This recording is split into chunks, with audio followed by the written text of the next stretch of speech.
But I think it is timely that we have this discussion now about the costs of it, because we should pursue cutting carbon emissions, but we can't slash family budgets, knock farmers and workers out of jobs and out of productive revenue. At a time when Americans are suffering record pain at the pump, high energy costs, mortgage costs, a soft economy, I am very, very concerned about raising energy prices on our families and workers. I just returned from a 6-city energy tour in my state of Missouri. And boy, did I learn something. From Joplin, Missouri in the southwest part of the state to Palmyra in the northeast, families, businesses, farmers, truckers are suffering record high prices. Drivers are fed up with gasoline prices approaching $4 and diesel prices even higher. One pump in Joplin is $4.75 for a gallon of diesel. And these truckers, small businesses, are saying how they're struggling now. Some of them are being forced out of business. They don't know how they're going to meet their fuel costs and still employ people and carry the goods we need to get to market. And when they pay higher prices, we all pay higher prices for everything, because transportation costs are a critical element. They are squeezing farmers already. Do we really want to vote to make this misery much worse? I fear that this bill, as currently drafted, will make our suffering families and workers much worse off. The sponsors of the substitute tell us that this bill will raise between now and 2050 over $6.735 trillion. $6.735 trillion. My apologies, there are 9 zeros out of there, so you have to have 2 panels to have all the zeros in that $1 trillion. It won't fit on one poster board. So that's what this bill would cost. And you know where that cost goes? Like lots of stuff, it rolls downhill. And this would roll down on the consumers. They are the ones who will pay for it in energy prices. Millions of families, workers across the nation. Now, some may claim that they're trying to hit energy companies with the cost of this program. Does anybody think that energy companies will continue to produce if their costs go up this much? The first thing they do will be to pass it along to all of us, and we'll feel it. Energy consumers and producers will have no other choice. That's because the technology to meet deep and fast carbon cuts without massive economic disruptions does not exist today. And as I talk to scientists in my state, as we look at the projects on which we're working, they will not be ready for another 15 to 20 years. We're working on some things that'll work now. Biofuels are making a small dent, but a small dent. We can expand that a little more, but even the advanced cellulosic ethanol processing is not economically feasible now. Thus, the impossible mandates of Lieberman Warner will be a massive tax increase for all Americans. To sum it up, cap and trade is a taxation, a massive taxation without technology. Cap and tax was what it was called in an article today. The $6.7 trillion cost would hit my Missouri constituents particularly hard. Experts at the American Council for Capital Formation predict Missouri will lose 76,100 jobs by 2030 if we enact Lieberman Warner. The average Missouri household will face a $6,852 extra costs per year. Energy costs for electricity will be 153% higher. Gasoline costs at the pump will be 140% higher. Now, Lieberman Warner bill regrettably has a particularly unfair and harsh impact on America's heartland. Now, this shows how much your bills will go up depending upon where you live. In the Northeast, it's 40%. In the Midwest, it's 130%, 7%. In the South, it's 104%. Great Plains, 113%. Mountain West, 87%. And the West Coast, not much. I mean no offense when I say that it's easy when you look at the chart to see that the primary proponents of this measure from the Northeast and the far West, the pain will be focused primarily on the coal-dependent, manufacturing job-heavy Midwest, South, and Great Plains. Perhaps the most disturbing feature of this debate is that for all the pain on families and workers, for all of its $6.7 trillion price tag, it will have no measurable impact on world temperatures.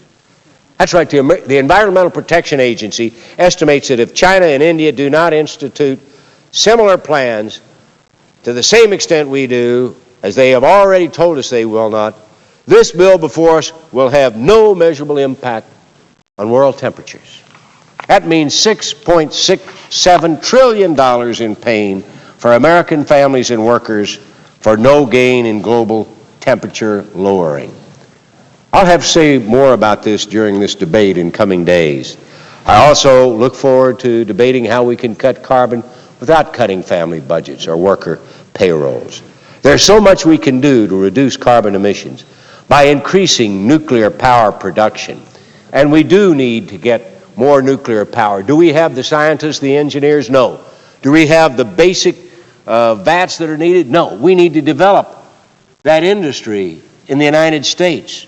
We need to do something about reprocessing spent fuel. Right now we're limited, we're constrained by our inability to get rid of spent nuclear fuel. We need to reprocess it and reduce it by 95%. We need to expand coal technology, coal to liquid, coal gasification. These are very important, but what do you do with the carbon? That's why we're working on a project in southwest Missouri, for which I got an earmark 4 years ago, to try sequestration underground. Is it going to work? We don't know. That's why it's a demonstration project. We need to expand our domestic manufacturing supply base for more advanced batteries to get more hybrid cars and trucks on the road. And we work with companies in Missouri to help them build better batteries. I'd love to see the day when you have a full-size automobile, not a golf cart, that you can plug in at night when power demand is lowest, charge your battery, drive, commute to work and back without ever having to stop at a gasoline pump. We're not there yet. We don't have the batteries. We need more next generation work on cellulosic biofuels. I was talking to the top scientists in Missouri on Wednesday. I was talking about biofuels, and we've got hundreds and hundreds of square acres with as much as 4,200 tons of green wood that needs to be cleaned out of the forest to make it healthy. And I said, Congress in our wisdom has already mandated we produce 16 billion gallons of cellulosic ethanol by 2022. I said, by the way, how is the technology to convert wood to cellulosic ethanol? And they said, we're not there yet. We haven't found a means of converting wood to ethanol in an efficient, economically viable way. I said, when do you expect it? He said, we don't know. I said, well, that's Congress. We passed a law telling you you've got to produce 16 billion barrels, and we forgot to ask the scientists when we were going to get that conversion. Well, we're working on it, but we're not there yet. In each of these areas, I'm proud to say that Missouri is leading the way to look for ways to reduce our carbon emissions. We want to do that. Set aside the arguments over the international impact and what the impact is. We'll join with you in reducing carbon emissions. But please, friends, let us develop the technology and not impose taxes when we put on caps without the technology. Caps without the technology are a $6.7 trillion tax increase. We can all be leaders in the clean energy future. We just need to do so without ruining our economy, which this would do. I look forward to discussing this in a constructive manner with all my colleagues in the coming week, and I assume in the months and years to come. I thank the chair and I yield the floor.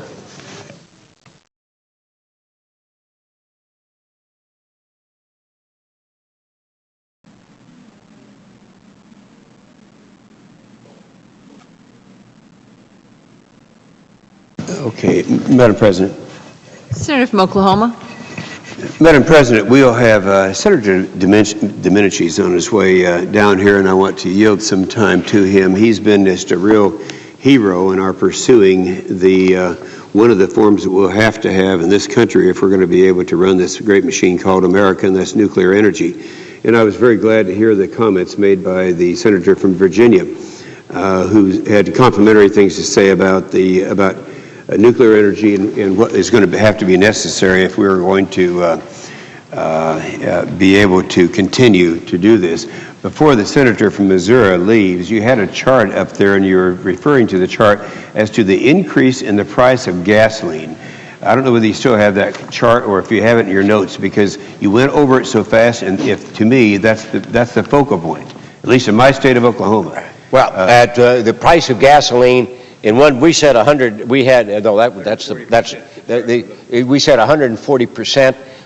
There are various figures that would add $1.44 to $1.45. This one is from the National Association of Manufacturers. I believe the EPA figures say $1.40, $1.45. I can tell you that you're looking at significant increases in the price of gasoline. The low number would be $1.40, I believe, from the EPA. You know, and I'd ask the senator from Missouri also to comment on the predictions as to what it would cost the average household. Now, in my presentation, and you were there in our caucus when we had the meeting, I had one chart that showed the United States, and it showed how much it would cost a household of four, average household. In my state and in Oklahoma and Texas were the largest hit. The increase for each family would be $3,300. Missouri was in the next tier down, which I think was around $2,800. But that's something I think is very, very significant. Well, there you have.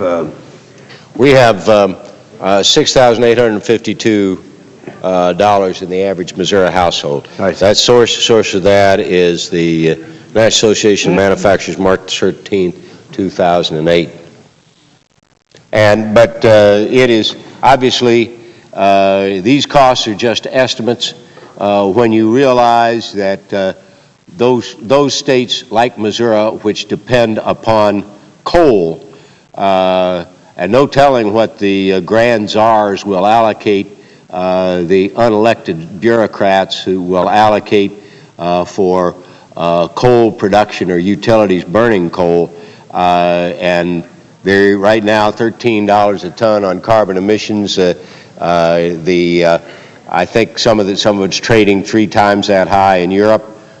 These numbers are all at best estimates, but we can tell you that there is no way this won't have a significant impact. Well, I would suggest to my friend from Missouri that I'm sure Missouri is not that different from Oklahoma. It's to the major concerns that people have. That's all, when I go around the state, that people are talking about now. Now, many different economic studies show gasoline prices rising significantly under this bill. $1.50 is just an estimated range. One of the government EPA studies shows gasoline prices going up by $1.40. Another independent agency, the Independent Energy Information Administration study, predicts that they would go up by 41 cents a gallon to $1 per gallon by 2030. As gasoline prices continue to rise and set new record highs every day, this bill will only keep prices rising. The Energy Information Administration study predicts that gasoline prices will increase anywhere from 41 cents per gallon to $1 per gallon by 2030. Now, we are waiting for Senator, I'd like to ask how much more time on the opposing side we have at this point. 18 minutes. Oh, excuse me, 31 minutes. 31 minutes. All right. Then what I would like to... President, before the senator yields the floor, I wonder if I could just ask you a question. I listened to this.